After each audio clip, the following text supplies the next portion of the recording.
বসা সেউজী সাংস্কৃতিক সংঘই যে গ্ৰীষ্মকালীন কৰ্মশালা আয়োজন কৰিলে তাৰ কাৰণে আমাৰ গাঁৱৰ ছাত্ৰ ছাত্ৰীসকল যথেষ্টখিনি উপকৃত হৈছে বুলি মই আশা কৰিলোঁ আৰু মই সৃষ্টিশীল নৃত্যৰ প্ৰশিক্ষণ দিছিলোঁ আৰু তেওঁলোকে 4টা দিনৰ ভিতৰতে যথেষ্টখিনি আগ্ৰহেৰে তেওঁলোকে সেইখিনি গ্ৰহণ কৰিলে আৰু ইয়াত ভাওনা বক্তৃতা আৰু কবিতাৰো প্ৰশিক্ষণ দিয়া হৈছিল ভাওনাৰ প্ৰশিক্ষণ দুলু শইকীয়া ছাৰে দিছিল আৰু কবিতা আবৃত্তি কস্তুৰী ৰাজখোৱা বাইদেউৰ তত্ত্বাৱধানত হৈছিল আৰু তেনেকৈ বক্তৃতাও প্ৰশিক্ষণ দিয়া হৈছিল আৰু এই যি কৰ্মশালাটি আয়োজন কৰিলে বসা সেউজী সাংস্কৃতিক সংঘই তেওঁলোকৰ প্ৰত্যেকগৰাকী কৰ্মকৰ্তালৈ মোৰ আন্তৰিক ধন্যবাদ জ্ঞাপন কৰিলোঁ আৰু আমাৰ এই গাঁৱৰ কণ শিশুসকলক আগুৱাই নিয়াত তেওঁলোকে যি পদক্ষেপ গ্ৰহণ কৰিলে লগতে কৰ্মশালাটিত ওতঃপ্ৰোতভাৱে জড়িত থাকি পূৰ্ণানন্দ বৰা খুৰাই যি সহযোগিতা আগবঢ়ালে তেওঁলোক মোৰ আন্তৰিক ধন্যবাদ জ্ঞাপন কৰিলোঁ। নমস্কাৰ। বসা সেউজী সাংস্কৃতিক সমাজ 1986 চনত প্ৰতিষ্ঠা হৈছিল।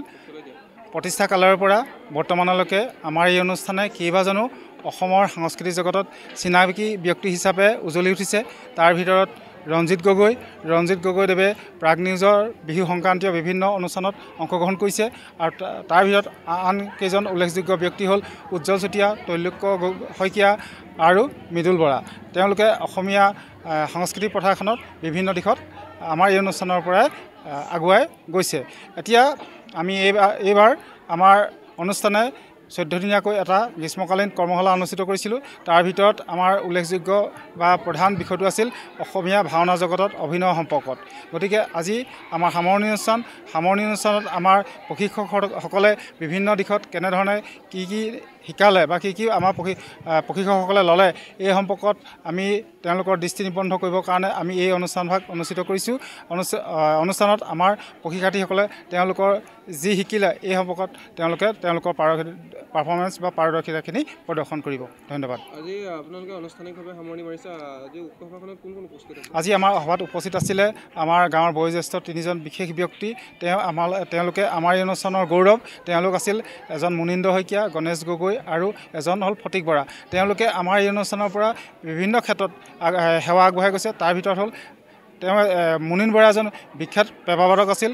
গণেশ গগৈ বুলি কোৱাজন তেওঁ এজন বৰ ধুনীয়া বা এজন ভাল বাঁহীবাদক আছিল। গতিকে আমাৰ অনুষ্ঠানৰ পৰা এইকেইজন প্ৰতিনিধি হৈ অসমৰ বিভিন্ন ক্ষেত্ৰত তেওঁলোকৰ অনুষ্ঠানখিনি প্ৰদৰ্শন কৰিবলৈ সক্ষম হৈছিল। আমাৰ এই কৰ্মশালাত আজি শেষৰ অনুষ্ঠানত আমি প্ৰত্যেকজন প্ৰশিক্ষাৰ্থীকে একোখনকৈ প্ৰমাণপত্ৰ দি আমাৰ এই অনুষ্ঠানত যে তেওঁলোকে প্ৰশিক্ষণ গ্ৰহণ কৰিলে তাৰ প্ৰমাণ হিচাপে আমি তেওঁলোকক দিবলৈ আগবাঢ়ি আমাৰ অনুষ্ঠানে এটা পদক্ষেপ লৈছে।